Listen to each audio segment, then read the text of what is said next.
Marcus Wellington III stepped out of his black luxury car and looked around with disgust. The small mountain town of Cedar Falls stretched before him like a bad dream. Old buildings lined the main street, paint peeled from wooden signs. A few local people walked slowly on the sidewalks, carrying grocery bags and talking to each other. "This is it?" Marcus asked his manager, David, who was getting out of the passenger seat. "This is where you want me to perform?" David pulled out his phone and checked his notes. "The charity concert is at the community center down the street. It's for a good cause, Marcus. The town needs a new library." Marcus shook his head. His perfectly styled black hair didn't move in the mountain breeze. His expensive suit looked out of place among the simple shops and cafes. "I have played at Carnegie Hall. I have performed for presidents and movie stars. Now you want me to play in some small-town community center?" "It's good for your image," David said, walking toward the trunk of the car. "The newspapers will write about how you help small towns. Plus, it's a tax write-off." Marcus watched as David pulled out his piano bench and sheet music. Everything about this place annoyed him. The air smelled like pine trees instead of the city. The buildings were too low. The people moved too slowly. He was used to bright lights, big stages, and audiences who understood real music. A woman walked by with her young daughter. The little girl pointed at Marcus and whispered something to her mother. The woman smiled and nodded. Marcus turned away. He didn't want to talk to local people. He just wanted to get this concert over with and return to civilization. They walked down the street toward the community center. Marcus carried his leather briefcase while David handled the heavier items. The community center was a simple brick building with a sign that read Cedar Falls, Community Center, Est, 1967. The paint on the sign was faded and cracked. "This gets worse and worse," Marcus muttered under his breath. Inside, the building was even more disappointing. The main room had a low ceiling with fluorescent lights that buzzed softly. Folding chairs were arranged in rows facing a small stage. An old upright piano sat in the corner, covered with a white sheet. Several elderly volunteers were setting up the chairs. They wore simple clothes and moved slowly, arranging everything with care. One woman with gray hair was placing programs on each chair. An old man was testing the microphone system. "Good afternoon," the gray-haired woman called out when she saw Marcus and David. "You must be the pianist." "I'm Margaret Williams. I organized this whole event." Marcus nodded but didn't smile. "Yes, I'm Marcus Wellington III. Where can I set?" "Up," Margaret pointed to the piano, "right over there. We had it tuned last week, but it might need some adjustments." "It's not what you're used to, I'm sure." Marcus walked over to the piano and pulled off the white sheet. The instrument was old and worn. The wood was scratched in several places. Some of the keys were slightly yellow. This was nothing like the beautiful grand pianos he usually played. He pressed a few keys. The sound was flat and lifeless. "This is terrible," he said, loud enough for everyone to hear. "How am I supposed to perform on this?" Margaret looked embarrassed. "I'm sorry, it's the best we have." The church piano is even older. Marcus opened the piano bench and looked inside. The sheet music was old and worn, too. He pulled out his own music and placed it on the music stand. "I suppose I'll have to make do." David was talking to Margaret about the sound system and lighting. Marcus ignored them and started playing scales to warm up. The piano sounded even worse when he played it. The tone was muddy and some keys stuck slightly. More volunteers arrived to help set up. They moved quietly around the room, arranging flowers and setting up a small table with cookies and coffee. Marcus watched them work and felt more annoyed. These people had no idea what real music was about. They probably thought playing piano meant hitting the right notes at the right time. "Excuse me," said a volunteer, an older man with a kind face. "Are you the famous pianist? My wife loves classical music. She's very excited about tonight." Marcus barely looked up from the piano. "Yes, I'm Marcus Wellington III. I've won several awards and played all over the world." The man smiled. "That's wonderful. We don't get many professional musicians here. This is a real treat for our town." Marcus didn't answer. He continued playing scales, trying to figure out how to make the old piano sound acceptable. Every note frustrated him more. The instrument was out of tune in several places. The pedals were stiff and didn't respond properly. The whole situation was beneath his level of talent. A young woman approached with a clipboard. "Mr. Wellington, I'm Sarah Miller from the local newspaper. Could I ask you a few questions about tonight's performance?" Marcus stopped playing and looked at her. She was probably in her 20s, with simple clothes and a friendly smile. "What kind of questions?" "Well, what made you decide to come to Cedar Falls?" "And what will you be playing tonight?" Marcus sighed. "My manager thought it would be good publicity. I'll be playing some Chopin, perhaps some Beethoven. Nothing too complicated for a small-town audience." Sarah wrote down his answers. "The people here are very excited. Many of them have never heard professional classical music before." "I can tell," Marcus said, looking around the room. "This is quite different from what I'm used to." After Sarah left, Marcus continued practicing. The piano frustrated him more with each piece he played. He had to adjust his playing style to work with the instrument's limitations. This was not how a professional concert should be. David came over to check on him. "How's it going?" "Terrible," Marcus replied. "This piano is garbage. The room has bad acoustics. The chairs are uncomfortable. Everything about this place is wrong. Just do your best," David said. "It's only one night." Marcus looked out at the folding chairs and imagined the simple people who would sit in them. They wouldn't understand the complexity of his music. They wouldn't appreciate the years of training he had put into his craft.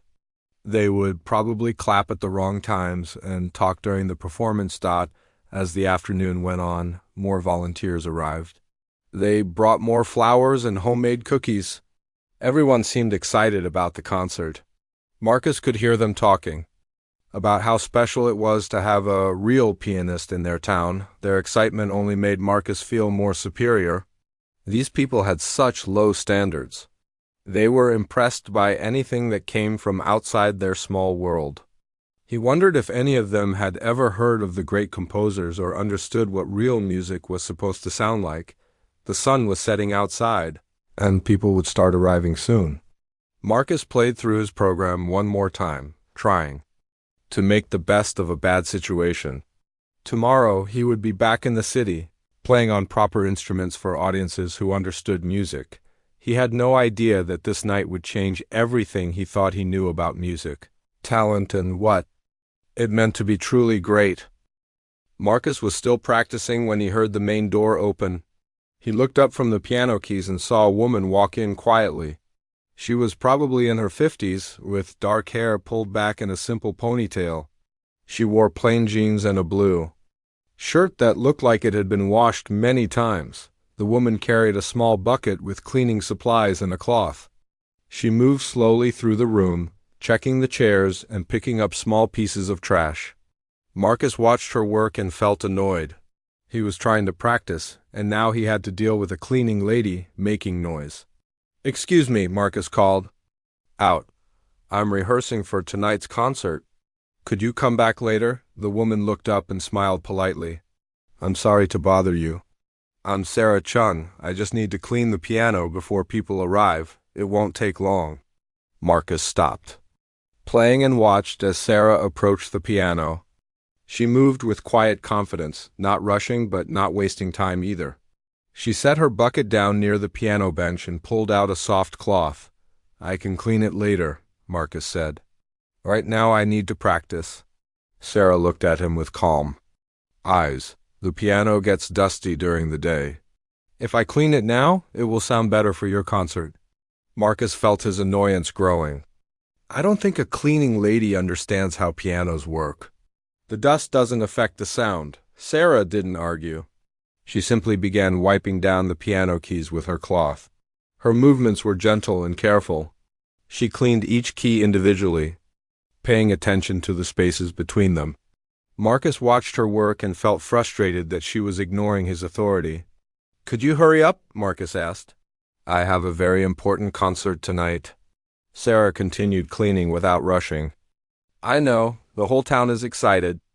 We don't get many professional musicians here. Marcus played a few notes on the keys Sarah had already cleaned. To his surprise, they did sound slightly better. The tone was cleaner and more clear, but he didn't want to admit that a cleaning. Lady might be right about anything. Sarah moved to the higher keys, cleaning each one with the same care. You played beautifully, she said quietly. I heard you practicing earlier. Marcus felt a small bit of pride. At least someone in this town could recognize good music.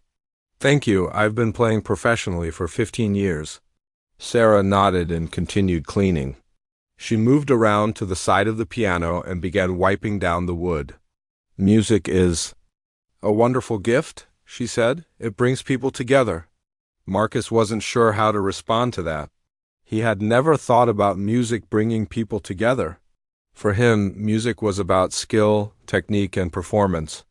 It was about being better than other people. Sarah finished cleaning the keys and moved to the pedals.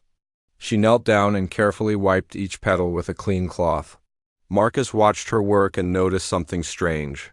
She touched the pedals. Like she understood exactly how they worked? The damper pedal sticks a little, Sarah said, still kneeling by the piano. If you press it more gently, it responds better. Marcus felt his face get hot with anger. I've been playing piano since I was 5 years old. I think I know how to use the pedals. Sarah looked up at him with patient eyes. I'm sure you do.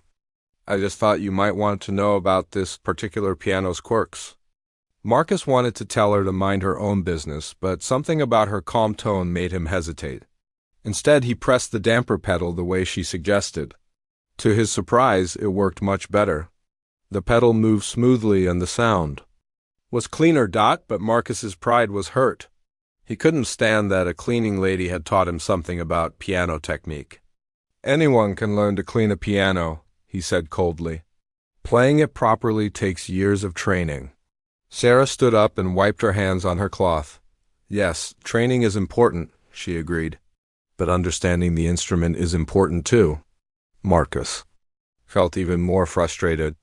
This woman was too calm, too confident. She should be impressed by his skill and experience. Instead, she was acting like she knew something about music. Have you ever played piano? Marcus asked, his voice full of sarcasm. Sarah paused for a moment. A little, she said quietly. Marcus laughed. A little?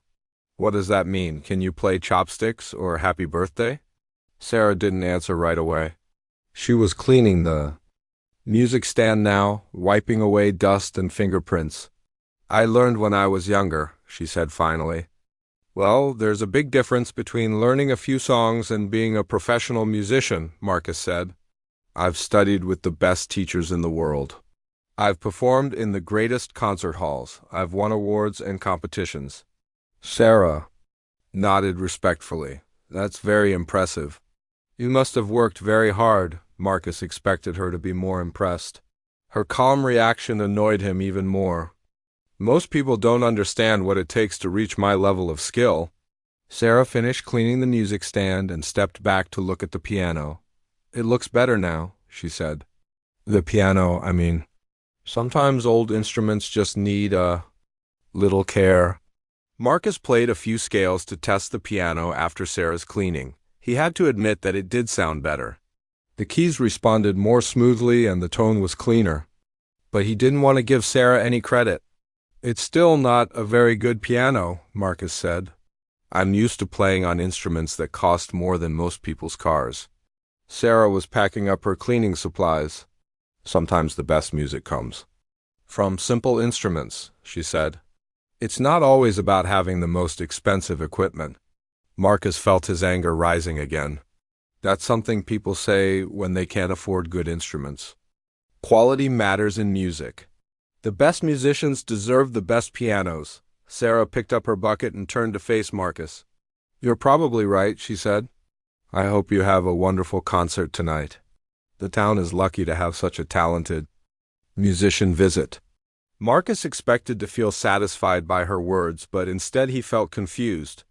Sarah's tone was genuine, but she didn't seem impressed by his status or intimidated by his attitude.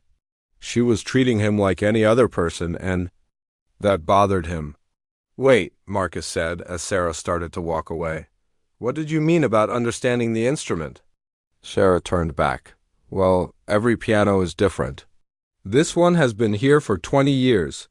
It's been played by children learning their first songs and adults playing at church services. It's heard laughter and tears and celebrations.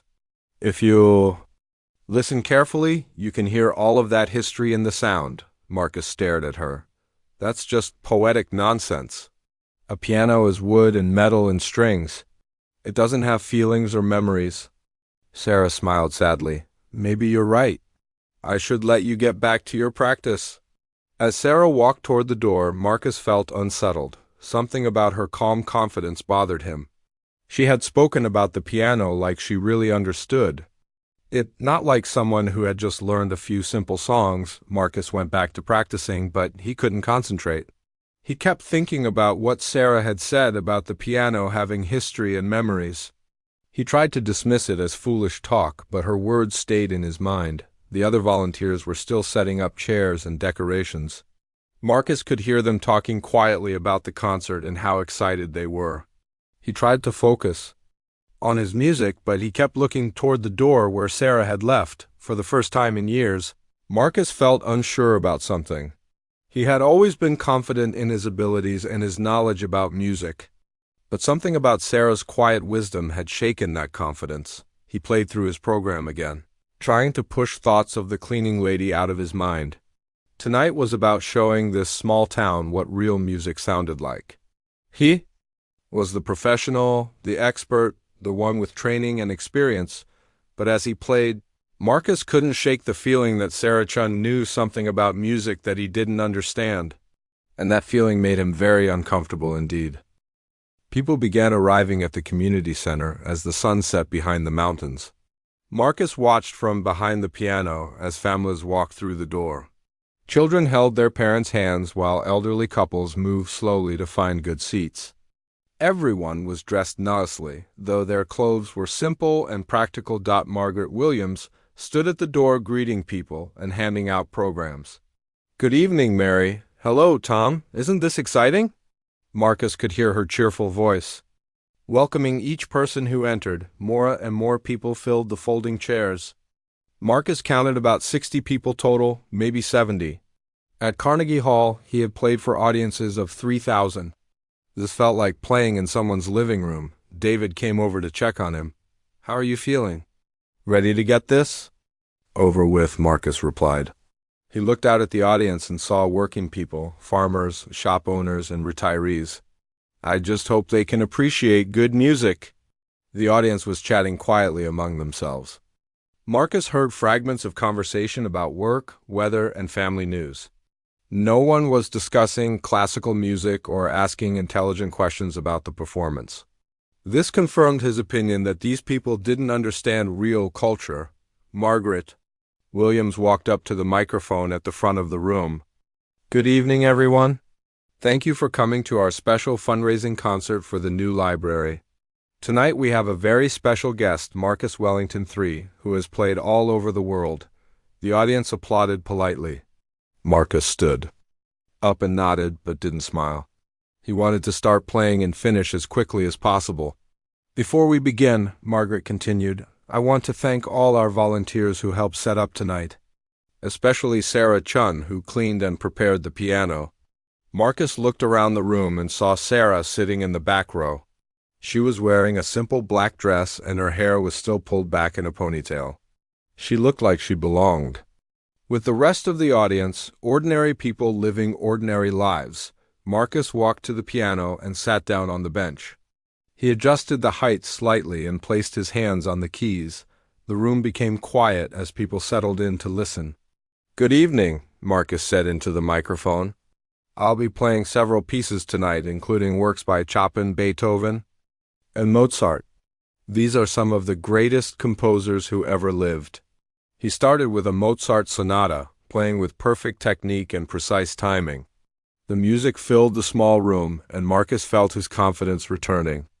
This was what he did best, showing people what real music sounded like. The audience listened respectfully, though Marcus noticed some people shifting in their chairs. A few children looked bored. An elderly man in the front row closed his eyes. But Marcus couldn't tell if he was listening deeply or falling asleep. After the Mozart piece, Marcus played a Beethoven sonata. Again, his technique was flawless. Every note was perfect, every rhythm exact. He played with the precision of a machine and the confidence of someone who had performed these pieces hundreds of times. The audience applauded after each piece. But their response felt polite rather than enthusiastic. Marcus began to feel frustrated. These people couldn't appreciate the complexity of what he was playing. They probably would have been just as happy listening to simple folk songs. During intermission, people stood up to stretch their legs and chat. Marcus stayed at the piano, reviewing his music for the second half of the concert. He could hear conversations around the room, but most people were talking about everyday things rather than the music. "Excuse me," said a voice behind him. Marcus turned and saw a middle-aged man with calloused hands and work clothes. "That was real nice playing. My daughter takes piano lessons, and she's always wondering how people learn to play so fast." Marcus looked at the man with barely concealed annoyance. "It takes years of professional training," he said. "Most people don't have the discipline or talent for serious music." The man nodded politely and walked away. Marcus felt satisfied that he had made his point about the difference between professional and amateur music. Sarah Chin was walking past the piano when Marcus suddenly had an idea. His frustration with the audience and his irritation with Sarah from earlier combined into a need to prove his superiority once and for all. "Excuse me," Marcus called out to Sarah. "Could I speak with you for a moment?"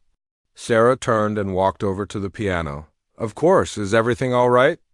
Marcus stood up and spoke loudly enough for nearby people to hear. "Earlier today, you seemed to know quite a bit about this piano. You mentioned that you had learned to play when you were younger." Sarah looked uncomfortable with the attention. "Yes, a little." "Well, I was thinking," Marcus continued, his voice getting louder, "since you seem to understand music so well, maybe you'd like to show everyone what you've learned." More people were turning to listen now. Marcus felt the excitement of an audience gathering around a spectacle. "In fact, why don't we have a little demonstration? A friendly competition, you might say." Sarah shook her head. "Oh, I don't think that's necessary. This is your concert." But Marcus was warming to his idea. The whole audience was listening now, and he could feel their attention focused on him. "Come on, don't be modest. You had plenty of opinions about how this piano should be played. Let's see what you can do." Margaret Williams looked worried. "Marcus, I don't think—" "It's just for fun," Marcus interrupted. "A little musical duel between the professional and the amateur. What do you say, Sarah? Are you willing to show everyone what you've learned?" The room was completely quiet now. Everyone was looking at Sarah, who stood calmly near the piano. Marcus could see that she was uncomfortable, but he didn't care. He needed to prove his superiority, especially after her earlier comments about understanding the piano. "I really don't think this is a good idea," Sarah said quietly. Marcus pressed his advantage. "Why not? If you really understand music like you seem to this afternoon, this should be easy for you." He looked out at the audience. "What do you think, everyone? Should we have a little musical competition?" Some people in the audience looked uncomfortable, but a few called out encouragement. Marcus could see that they were curious about what Sarah might do. The situation was perfect for demonstrating the difference between real musical training and amateur playing. "All right," Sarah said finally, "if you really want to do this." Marcus felt a rush of excitement. "Excellent. I'll choose the piece, since I'm the professional here. Let's make it interesting. How about Chopin's Minute Waltz? It's a classic that any piano student would recognize." Sarah nodded. "That's fine." Marcus looked out at the audience, all of whom were now paying complete attention. "Here's how this will work. I'll play the piece first to show you how it's supposed to sound. Then Sarah will try to play it, and you can judge the difference between professional and amateur performance." He sat down at the piano bench and placed his hands on the keys. The Minute Waltz by Frédéric Chopin, composed in 1847, this piece requires advanced technique and years of training to play properly. Marcus began to play. The familiar melody flowed from his fingers with practiced ease. He played with perfect tempo and flawless technique. Every note was exactly where it should be, every phrase shaped with professional precision. As he played, Marcus felt completely confident. This was what he did best, demonstrating superior musical ability. Sarah might have cleaned the piano. Well, but now everyone would see the difference between someone who had learned a little and someone who had dedicated their life to musical excellence. The audience was completely focused on his performance. Marcus could feel their attention and knew that his playing was impressive to them. When he finished, the applause was stronger than it had been all evening. Marcus stood up and gestured toward the piano. "Your turn, Sarah. Let's see what you can do with a real piece of classical music." Sarah walked slowly toward the piano. The room was so quiet that Marcus could hear the wooden floor creaking under her feet. Everyone was watching her, waiting to see what would happen. Marcus stepped aside and watched with anticipation. In a few minutes, everyone would understand the difference between professional training and amateur playing. Sarah would struggle with the difficult passages, miss some notes, and play with poor timing. The audience would appreciate Marcus's skill even more after hearing the contrast. Sarah sat down at the piano bench and adjusted it slightly. She placed her hands on the keys and paused for a moment, as if gathering her thoughts. Marcus waited for her to begin, already planning his gentle but educational comments about the importance of proper musical training. He had no idea that his entire world was about to change. Marcus walked to the piano with the confidence of someone who had never lost a musical competition. He cracked his knuckles and stretched his fingers, making sure everyone could see his preparation ritual.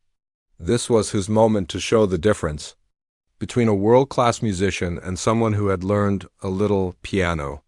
"Ladies and gentlemen," Marcus announced to the audience, "I'm going to play Chopin's Minute Waltz in D-flat major. This piece is one of the most technically demanding waltzes ever written. It requires years of training to play correctly." He sat down at the piano bench and adjusted it to the perfect height. Marcus had played this piece thousands of times in practice rooms, concert halls, and competitions. He knew every note, every phrase, every subtle dynamic change. This was going to be easy. Marcus placed his hands on the keys and paused dramatically. The room was completely silent. Even the small children seemed to understand that something important was about to happen. Marcus loved this moment before. He began to play. When the audience was waiting and he held all the power, he began with the famous opening phrase, his right hand dancing across the keys with practiced precision. The melody was light and graceful, exactly as Chopin had written it. Marcus's fingers moved with machine-like accuracy, hitting every note at exactly the right time. The audience was clearly impressed. Marcus could see people leaning forward in their chairs, watching his hands move across the keyboard. Some people had never seen anyone play piano this fast and this accurately. Marcus felt pleased with their reaction. As he moved into the more complicated middle section, Marcus increased his speed slightly. His left hand played the waltz rhythm, while his right hand flew through the rapid passages. This was the part where most amateur players would start to struggle, but Marcus played it as easily as breathing. Marcus glanced up at the audience while he played, and saw looks of amazement on their faces. An elderly woman in the front row had her mouth open in surprise. A young man was recording the performance on his phone. Children were staring at Marcus's hands like they were watching magic. The technical passages continued, and Marcus played each one perfectly. He had memorized this piece so completely that he could play it while thinking about other things. His muscle memory took over while his mind planned what he would say to Sarah after she failed to play it properly. Marcus added his own interpretation to certain phrases, making the music slightly more dramatic than usual. He wanted to show off his artistic understanding as well as his technical skill. This wasn't just about playing the right notes, it was about showing musical maturity and professional knowledge. The audience was completely quiet except for the sound of the piano. Marcus could feel their attention focused entirely on him. This was what he lived for, moments when his superior abilities were on full display. He knew that after tonight, These people would never forget hearing real professional music. As he approached the ending, Marcus prepared for his favorite part of the piece. The final section required both hands to play rapid passages at the same time. It was a test of coordination and speed that separated professional players from amateurs. Marcus played the ending with flourish, his hands moving so fast they were almost blurred. The final chord rang out clearly in the small room, and then there was silence for a moment before the audience erupted in applause. Marcus stood up and took a bow, smiling for the first time all evening. The applause was the strongest he had heard all night. People were clapping enthusiastically, and some were even standing up. Marcus felt completely satisfied with his performance. "Thank you," Marcus said into the microphone. "That piece was composed in 1847 and is considered one of the most difficult waltzes in the classical repertoire. It takes years of professional training to play it at that level." The applause continued for almost a minute. Marcus soaked up the attention, knowing that he had just demonstrated something these people had never seen before. He looked around the room and saw faces full of admiration and respect. "Now," Marcus said, turning toward Sarah, "let's see what our local piano enthusiast can do with the same piece." Sarah was still sitting in the back row, looking calm but uncomfortable with all the attention. Marcus gestured for her to come forward. "Don't be nervous, Sarah. Just do your best." As Sarah walked toward the piano, Marcus felt completely confident about what was about to happen. She would probably try to play the piece slowly and carefully, missing some of the difficult passages. The audience would be polite but would clearly see the difference between professional and amateur playing. Marcus stepped aside and watched Sarah approach the piano bench. She moved without hurry, but also without the confident stride of someone who knew she could play difficult music. Marcus was already planning his encouraging but educational comments about the importance of proper musical training. "Take your time," Marcus said, loud enough for everyone to hear. "This is a very challenging piece. Don't feel bad if you can't play it exactly like I did." Sarah sat down at the piano bench and adjusted it slightly. She placed her hands on the keys and paused for a moment. Marcus expected her to look nervous or uncertain, but her expression was calm and focused. The audience was completely silent, waiting to see what would happen. Marcus could feel the tension in the room. Everyone was curious about whether Sarah could play the same piece they had just heard performed so brilliantly. Marcus crossed his arms and waited. In a few minutes, everyone would understand why he had spent 15 years studying music professionally. They would see that there was a huge difference between someone who had learned a little piano and someone who had dedicated their life to musical excellence. He watched Sarah's hands on the keys and waited for her to begin. Marcus was already thinking about how to comment on her performance afterward. He would be encouraging but honest about the differences they had all heard. This would be a good teaching moment for everyone in the audience. Sarah took a deep breath and began to play. Marcus listened to the first few notes, expecting to hear a slower, more careful version of the piece he had just performed. He was prepared to be patient and supportive while she struggled through the difficult passages, but something was wrong. The first phrase sounded ... different, not worse, just different. Sarah was playing the same notes Marcus had played, but somehow the music sounded completely changed. Marcus frowned and listened more carefully. Sarah's technique was flawless. Every note was perfect, every rhythm exact. But there was something else in her playing, something Marcus couldn't quite identify. As Sarah continued playing, Marcus felt his confidence begin to waver. This wasn't what he had expected at all. Sarah wasn't struggling with the piece or playing it poorly. She was playing it beautifully, but with a quality that Marcus had never heard before. The audience was completely still, but Marcus could sense that their attention had shifted. They were listening to Sarah's performance with a different kind of focus than they had shown during his playing. Marcus watched Sarah's hands move across the keys and realized that something was happening that he didn't understand. This wasn't supposed to be how this challenge worked out. Sarah was supposed to demonstrate that she was just an amateur who had learned a few simple songs, but as the music continued, Marcus began to understand that he had made a terrible mistake. Sarah wasn't playing like an amateur at all. She was playing like someone who understood music in a way that Marcus was only beginning to recognize, and with that realization, Marcus felt the first cold touch of fear. Sarah's hands touched the piano keys with a gentleness that Marcus had never seen before. But when she began to play, it wasn't the Chopin waltz at all. Instead, she played something completely different, a piece Marcus had never heard before. The music started softly, like morning mist rising from the mountains. Sarah's fingers moved across the keys with perfect control, but the sounds they made were nothing like the technical display Marcus had just performed. This was something else entirely. Marcus stood frozen beside the piano, his mouth slightly open. This wasn't what was supposed to happen. Sarah was supposed to attempt the Chopin piece and show everyone the difference between amateur and professional playing. Instead, she was playing original music that sounded like it came from somewhere deep and mysterious. The melody grew stronger, and Marcus began to hear the mountains in the music. He could feel the tall pine trees swaying in the wind, the rocky peaks reaching toward the sky, the quiet valleys where small streams ran through meadows. Sarah was painting a picture with sound, and everyone in the room could see it. Marcus looked out at the audience and saw faces he hadn't noticed before. These weren't simple small-town people anymore. They were human beings listening to music that spoke directly to their hearts.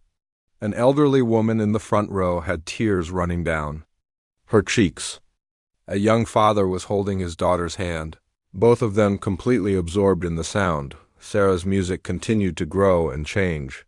Now Marcus could hear the struggles of the people in the room, the farmer who had lost his crops to drought, the widow who lived alone, the young couple trying to start their life together. The music acknowledged their pain but also celebrated their strength. Marcus felt something strange happening in his chest. His breathing became shallow and his hands began to shake. This wasn't just good piano playing. This was something he had never experienced before. Sarah was making music that connected with people's souls, and Marcus realized he had never done that in his entire career. The technical passages in Sarah's piece were as difficult as anything in the Chopin waltz, but she played them with such ease that they seemed natural. Her left hand created a foundation of sound while her right hand sang with a voice that was both human and universal.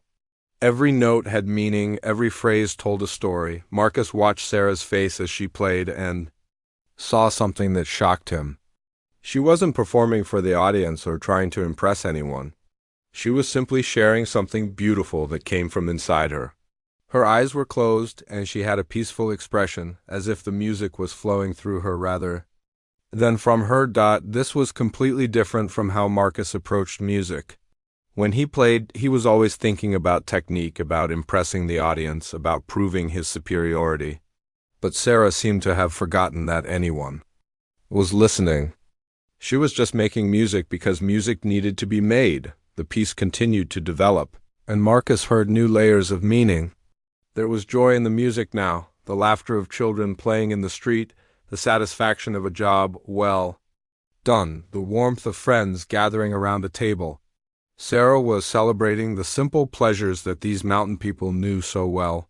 Marcus looked around the room again and saw that everyone was completely absorbed in the music.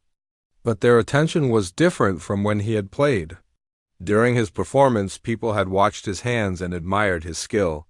Now they were listening with their whole beings, letting the music wash over them like warm sunlight. A man in the middle of the room was crying openly, not caring who saw him. A teenage girl was holding her grandmother's hand, both of them smiling through tears.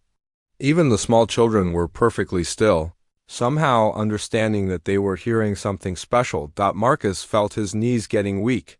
He had spent 15 years learning to play piano, and he had never created anything that touched people like this. All his training, all his competitions, all his awards, none of it had prepared him to understand what real music could do. Sarah's piece began to build toward something powerful.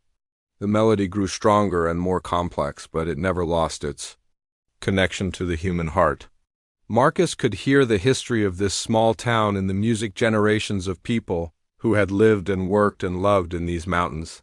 The music spoke of sacrifice and dedication, of people who had given up their dreams to take care of others. It honored the quiet heroism of ordinary life, parents working extra jobs to send their children to college, neighbors helping each other through difficult times, communities coming together when tragedy struck. Marcus suddenly understood that this music was about all the things he had dismissed as unimportant. These people weren't simple or ignorant. They were living lives of meaning and purpose that Marcus had never bothered to understand. And Sarah's music was showing him what he had been blind to see. The technical complexity of Sarah's playing was becoming more obvious as the piece continued. She was using advanced harmonies and sophisticated rhythms that would challenge any professional pianist. But she made it all sound effortless, as if the music was the most natural thing in the world. Marcus realized that Sarah wasn't just a good piano player, she was an extraordinary musician. Her understanding of harmony and composition was deeper than his own. Her technique was flawless. Her musical expression was something Marcus had never heard before, not even from the most famous pianists he had studied with. But how was this possible? Sarah was a cleaning lady in a small mountain town. She dressed simply and spoke quietly and seemed completely ordinary. How could someone like that possess musical abilities that surpassed his own? Marcus felt dizzy and confused. Everything he thought he knew about music and talent and success was being turned upside down. Sarah was proving that real musical greatness had nothing to do with fame or awards or playing in famous concert halls. The music reached its climax, and Sarah played with a power and beauty that filled the small room completely. The old piano responded to her touch like it had been waiting its whole life for someone who truly understood how to make it sing. Every note rang clear and true, and the sound seemed to come from somewhere beyond the instrument itself. Marcus watched Sarah's hands and saw that she was playing passages that would challenge any professional pianist. But more than that, she was playing with a musical understanding that Marcus had never achieved despite all his training. She knew how to make music that mattered, music that changed people's lives. As the piece began to wind down, Marcus felt something breaking inside his chest. It wasn't physical pain, it was the sound of his pride crumbling. For 15 years, he had believed that he was a great musician because he could play difficult pieces perfectly. Now he was learning that technical skill was only the beginning of real musicianship. Sarah played the final phrases with gentle grace, letting the music settle into the hearts of everyone listening. The last notes faded into silence, and for a long moment nobody moved. The room was completely still, as if everyone was afraid to break the spell that Sarah's music had created. Marcus stood beside the piano, trembling. He looked out at the audience and saw faces transformed by what they had just heard. These weren't the same people who had listened politely to his Chopin waltz. They had been changed by Sarah's music in a way that Marcus's technical perfection had never achieved, and in that moment, Marcus realized that everything he thought he knew about music, about talent, and about himself had been completely wrong. The silence after Sarah finished playing lasted for what felt like forever. Marcus stood frozen beside the piano, his face pale and his hands shaking slightly. The audience sat perfectly still, as if they were afraid that moving would break the magic of what they had just experienced. Finally, an elderly man in the third row began to clap slowly. Others joined him, and soon the entire room was filled with applause unlike anything Marcus had heard before. This wasn't polite appreciation, this was gratitude. The audience was thanking Sarah for sharing something precious with them. Marcus tried to clap too, but his hands wouldn't work properly. He felt like he was watching everything from far away, as if he wasn't really in the room anymore. Sarah stood up from the piano bench and smiled quietly at the audience, then turned to walk back to her seat. "Wait," Marcus said, his voice cracking slightly. That piece you just played. Did you write that?" Sarah paused and nodded. "Yes, I wrote it a few years ago. I was thinking about this town and the people who live here." Marcus stared at her. "You're a composer?" Before Sarah could answer, the elderly man who had started the applause spoke up from his seat. "Harold Jenkins," he said to his wife, but loudly enough for others to hear. "Do you remember when Sarah came back from New York?" "That must have been 25 years ago now." Marcus felt his stomach drop. New York? Harold's wife, a small woman with white hair, nodded and spoke to the people around her. Oh yes, Sarah was going to be famous. She had a scholarship to that fancy music school. What was it called? Juilliard, said Margaret Williams from the front of the room. Sarah Chun was accepted to Juilliard School of Music when she was 18. Full scholarship. Marcus felt the blood drain from his face. Juilliard was the most prestigious music school in America. Only the most talented musicians in the world were accepted there. You went to Juilliard? He asked Sarah, his voice barely. Above a whisper, Sarah looked uncomfortable with all the attention. Only for 2 years? She said quietly. Only 2 years? Harold called out, Sarah, tell him why you left. Tell him about your parents. Sarah shook her head. That's not important now. But Harold continued talking to the people around him, and his voice carried across the quiet room. Sarah's parents got sick the same time she was in New York. Her father had a stroke, and her mother was diagnosed with cancer. Sarah came home to take care of them. Marcus felt like the room was spinning. You left Juilliard to take care of your parents? Margaret Williams stood up and faced the audience. Sarah gave up her music career to come home. She worked 3 jobs to pay for her parents' medical bills. She cleaned offices at night, worked at the diner during the day, and gave piano lessons to children on weekends. But that was temporary, right? Marcus asked desperately. You went back to music after your parents recovered? An uncomfortable silence fell over the room. Finally, Harold's wife spoke softly. Sarah's parents never recovered, son. She took care of them for 8 years until they passed. By then, she had met Tom Chun and they got married and had children of their own. Marcus looked at Sarah, who was standing quietly with her hands folded. You never went back to music? I never stopped playing music, Sarah said gently. I just stopped performing professionally. I teach children here in town and I play at church sometimes. Music has always been part of my life. But your career... Marcus began, then stopped. He was beginning to understand something that made him feel sick to his stomach. A woman in the middle of the room spoke up. Sarah could have been one of the most famous pianists in the world. Her teachers at Juilliard said she was the most talented student they had ever seen. Marcus grabbed the back of a chair to steady himself. The most talented student they had ever seen? Margaret nodded. We have a letter from her composition. Teacher, he said Sarah had the potential to be one of the greatest composers and performers of her generation. Marcus looked at Sarah, who seemed to shrink under all the attention. Is this true? Sarah nodded slowly. My teachers were very kind to me, but I made the right choice coming home. My parents needed me and I needed to be with them. Marcus felt like he couldn't breathe. You gave up fame and success to take care of your family? I didn't give up anything, Sarah said firmly. I chose what was most important to me. Family is more valuable than fame. Harold stood up slowly, using his cane for support. Sarah has taught piano to half the children in this town. She's played at every wedding and funeral for 20 years. She's given more joy through music than most famous musicians ever will. Marcus looked around the room and saw faces full of love and respect for Sarah. These people had known all along that they had someone special living among them. Marcus was the only one who had been blind to what Sarah really was. But why do you work as a cleaning lady? Marcus asked, his voice full of confusion. Sarah smiled sadly. Because cleaning jobs pay well and have flexible hours. I can still teach piano lessons and take care of my family. There's nothing wrong with honest work. Marcus felt ashamed of every thought he had ever had about Sarah's job. He had assumed that because she cleaned buildings, she must be uneducated or untalented. He had never considered that she might be choosing that work for reasons that had nothing to do with her abilities. A young woman in the audience stood up. Sarah taught me to play piano when I was 7 years old. She never charged my family, because she knew we couldn't afford lessons. She said music should be available to everyone. Other people began sharing their own stories.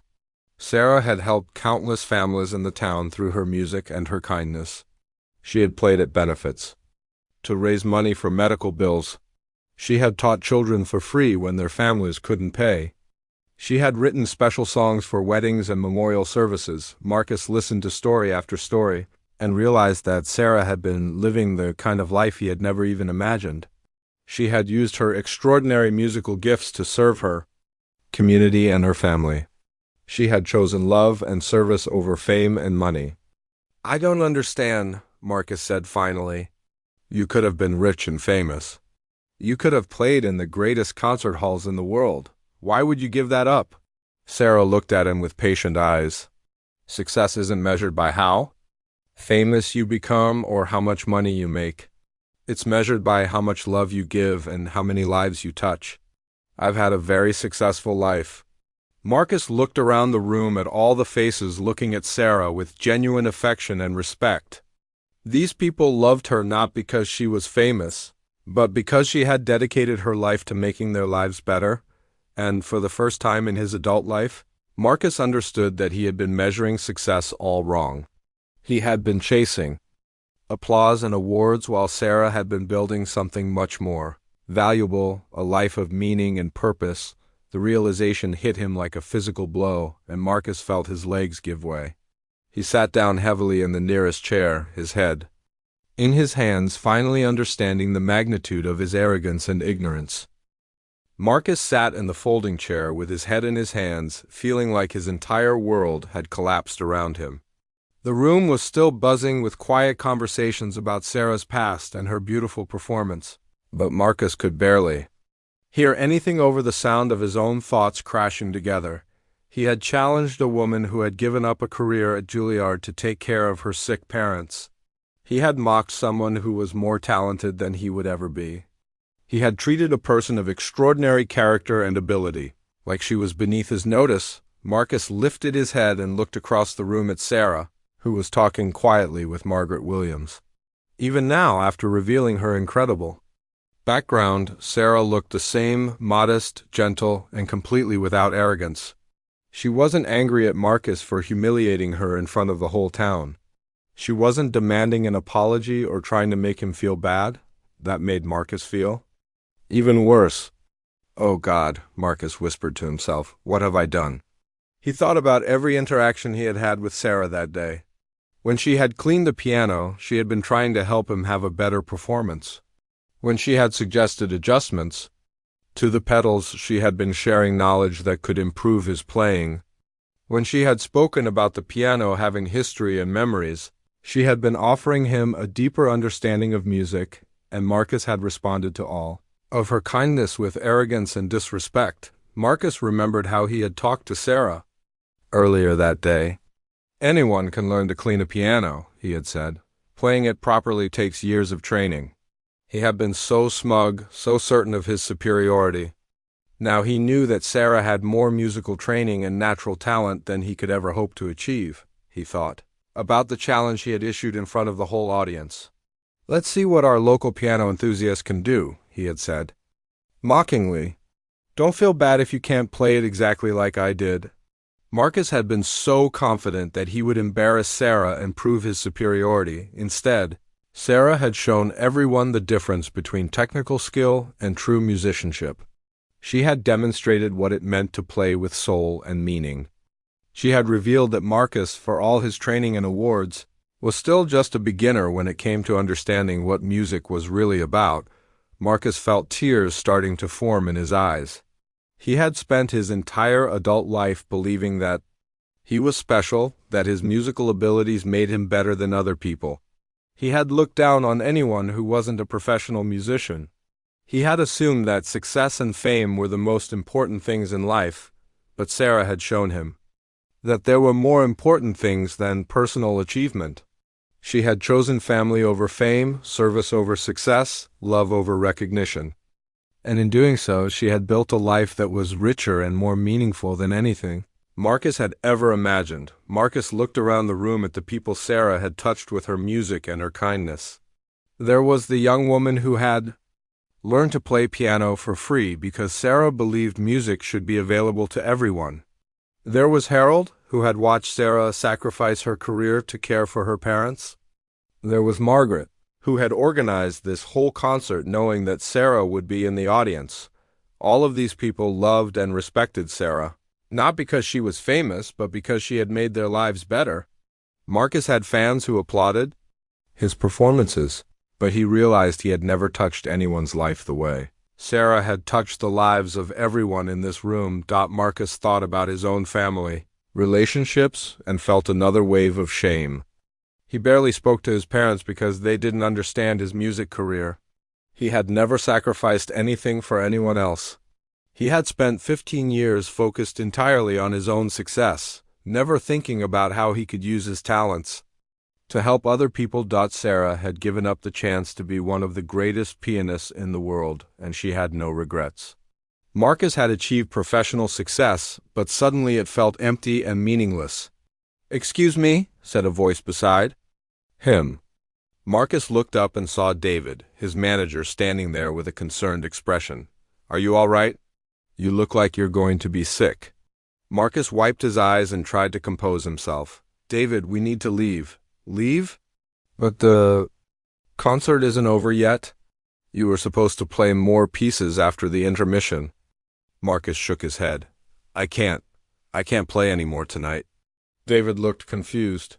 "What are you talking about? That woman played very nicely, but you're still the professional here. The audience wants to hear you finish your program." Marcus stared at his manager. David didn't understand what had just happened. He thought this was still about Marcus being the star of the show. "David, that woman is more talented than I am. She's a better musician than I'll ever be." "Don't be ridiculous," David said. "You've won awards. You've played at Carnegie Hall. You can't let some small-town piano teacher shake your confidence." But Marcus wasn't listening anymore. He was watching Sarah across the room, still talking quietly with people who clearly treasured her presence in their lives. She had accomplished something that Marcus was beginning to realize was more important than any award or recognition. Marcus stood up from his chair, his legs still shaky. He needed to do something, but he wasn't sure what. How do you apologize? For a lifetime of arrogance? How do you make up for insulting someone who had shown you nothing but kindness? He started walking across the room toward Sarah, not sure what he was going to say. People were still talking in small groups, discussing Sarah's performance and sharing memories of her generosity over the years. Marcus felt like an outsider in this community of people who genuinely cared about each other. As he got closer to Sarah, Marcus felt his heart pounding. He had never apologized to anyone for his behavior before. He had always believed that being talented gave him the right to be demanding and critical. But now he understood that talent without humility and kindness was worthless. Sarah saw him approaching and turned to face him. Her expression was patient and kind, showing no anger or resentment about what Marcus had put her through. That made what he had to do even harder. Marcus stopped in front of Sarah, aware that several people were watching their interaction. His hands were trembling, and he felt like a child who had been caught doing something terrible. "Sarah," Marcus began, then stopped. His voice cracked, and he had to clear his throat. "Sarah, I owe you an apology." The conversations around them grew quieter as people realized something important was happening. Marcus took a deep breath and continued. "I have been incredibly arrogant and disrespectful to you today. I judged you based on your job and your appearance, and I never took the time to understand who you really are. I challenged you to that musical duel because I wanted to prove I was superior to you. I was wrong about everything." Sarah listened quietly, her expression gentle and understanding. Marcus felt tears forming in his eyes again. "You are a better musician than I am. You are a better person than I am. You've accomplished more with your life than I ever will with mine. I am deeply ashamed of how I treated you, and I don't deserve your forgiveness." The room had grown completely quiet now. Everyone was listening to Marcus's apology, and he could feel their attention like a weight on his shoulders. "But I'm asking for it anyway," Marcus continued, his voice breaking. "I'm asking you to forgive me for my arrogance and ignorance. You tried to teach me something today, and I was too proud to listen. I'm listening now." Sarah looked at Marcus with eyes full of compassion rather than judgment. The entire room was silent, waiting to see how she would respond to his apology. Marcus stood before her with tears running down his face, his pride completely broken. "Marcus," Sarah said gently, "there's nothing to forgive. We all have lessons to learn in life. Today was yours." Marcus felt a sob escape from his throat. Sarah's kindness in the face of his cruelty was almost more than he could bear. "But I was so horrible to you. I mocked you and challenged you and treated you like you were nothing?" Sarah reached out and placed a gentle hand on Marcus's arm. "You didn't know my story. You made assumptions based on what you could see, but you couldn't see my heart. That's a mistake all of us make sometimes." "But I should have been respectful regardless," Marcus said. "I should have treated you with dignity even if you had been just a cleaning lady who knew nothing about music. There's no excuse for the way I behaved." Sarah nodded. "You're right about that. How we treat people says more about who we are than who they are. But recognizing that truth is the first step toward changing." Marcus wiped his eyes and looked around the room. All the people who had witnessed his arrogance were now watching his breakdown with expressions of sympathy rather than anger. These were people who understood forgiveness and second chances. "I don't know how to make this right," Marcus said to Sarah. "I've spent my whole career believing that my talent made me better than other people. I've been selfish and prideful and blind to what really matters." Sarah smiled sadly. "Talent is a gift, Marcus. It's not something we earn, and it's not something that makes us better than others. What we do with our gifts is what defines us." Marcus thought about Sarah's words and felt their truth deep in his chest. He had been given musical ability, but he had used it only to build his own reputation and ego. Sarah had been given even greater gifts, and she had used them to serve her family and community. "Would you ... Marcus began hesitantly. "Would you consider playing something with me? A duet? I know I don't deserve it, but I would be honored to make music with you." Sarah looked surprised. "Are you sure? After what I just played, anything you performed tonight will be compared to that." Marcus laughed through his tears. "Sarah, I understand now that there is no comparison. You're in a completely different league than I am. But maybe you could teach me something about making music. That matters." Sarah considered his request for a moment, then nodded. "All right, what would you like to play?" Marcus realized he had no idea. All the pieces he knew were designed to showcase technical skill rather than touch people's hearts. "I don't know. Any music that would be appropriate. All my repertoire is about showing off rather than sharing something meaningful." Sarah walked over to the piano and sat down on the bench. "Come sit beside me," she said. "I'll play something simple and you can improvise a harmony line." Marcus sat down on the piano bench next to Sarah, feeling nervous in a way he hadn't experienced since he was a child. This wasn't about proving his abilities anymore. It was about learning to make music with someone who understood what music was really for. Sarah began playing a gentle melody, something that sounded like a folk song but with sophisticated harmonies underneath. The music was beautiful but accessible, the kind of piece that could touch anyone's heart regardless of their musical background.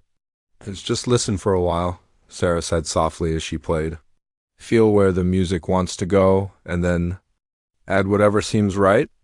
Marcus listened to Sarah's playing and tried to let go of everything he had been taught about proper technique and correct interpretation. Instead, he focused on the feeling of the music and the story it was telling. Slowly, Marcus began adding simple harmony notes with his right hand. Nothing fancy or impressive, just sounds that supported what Sarah was playing. For the first time in years, Marcus wasn't thinking about how his playing sounded or whether it was technically perfect. He was just trying to contribute to something beautiful. The audience watched in silence as the two pianists played together. Sarah's melody line was the foundation, steady and sure, while Marcus's harmony provided gentle support. The music they created together was simple but profound. Like a conversation between old friends. As they played, Marcus felt something changing inside him. The music wasn't about him anymore. It was about the connection between two people sharing something beautiful. He understood for the first time why Sarah's composition had been so powerful. She wasn't trying to impress anyone. She was trying to share her heart. Marcus's harmony became more confident as the piece continued. But he never tried to overpower Sarah's melody. Instead, he learned to listen and respond, to support rather than dominate. It was the most meaningful musical experience of his life. When the duet ended, the audience applauded warmly, but Marcus barely heard them. He was looking at Sarah with wonder and gratitude. "That was incredible," he said. "I've never played music that felt like that before," Sarah smiled. "That's what music is supposed to feel like, Marcus. It's about connection and sharing and lifting each other up." Marcus stayed in Cedar Falls for 3 more days, canceling his next 3 concerts. David was furious, but Marcus didn't care about the money or the angry venue managers. He had something more important to do. He spent those 3 days learning from Sarah. She taught him about composing music that came from the heart rather than the head. She showed him how to listen to the stories that people carried inside them and translate those stories into sound. She helped him understand that the greatest musicians were servants, not stars. Marcus also spent time with the people of Cedar Falls, learning their stories and understanding their lives. He played piano at the local nursing home and gave a free concert at the elementary school. He helped Harold fix his roof and spent an evening listening to Margaret talk about her late husband on his last day in town. Marcus sat with Sarah at the diner where she had once worked to support her family. "I want to do something to thank you," he said. "I want to help you get back into professional music. I have connections who could help you record your compositions or arrange concerts." Sarah shook her head. "That's very kind, Marcus, but my life is here. I have my students and my church and my community. This is where I belong." Marcus felt disappointed but not surprised. Sarah had already shown him that she measured success differently than he did. "Then let me do something for the town. Let me fund the new library or start a music program for the schools." Sarah's eyes lit up. "Now that's an idea worth considering. These children deserve to have access to music education." Marcus spent his last afternoon in Cedar Falls setting up a music scholarship fund for local students. He donated enough money to provide free piano lessons for any child in town who wanted them, along with instruments and sheet music. When Marcus finally left Cedar Falls, he was a changed man. He returned to his professional career, but everything was different now. He played the same pieces he had always played, but now he played them with heart and meaning. His performances became less about technical perfection and more about emotional connection. Marcus also began teaching, something he had never been interested in before. He worked with young musicians not just on technique, but on understanding why music mattered. He told them about Sarah Chun and the lesson she had taught him about using talent to serve others rather than just yourself. Years later, Marcus would look back on that night in Cedar Falls as the moment his real life began.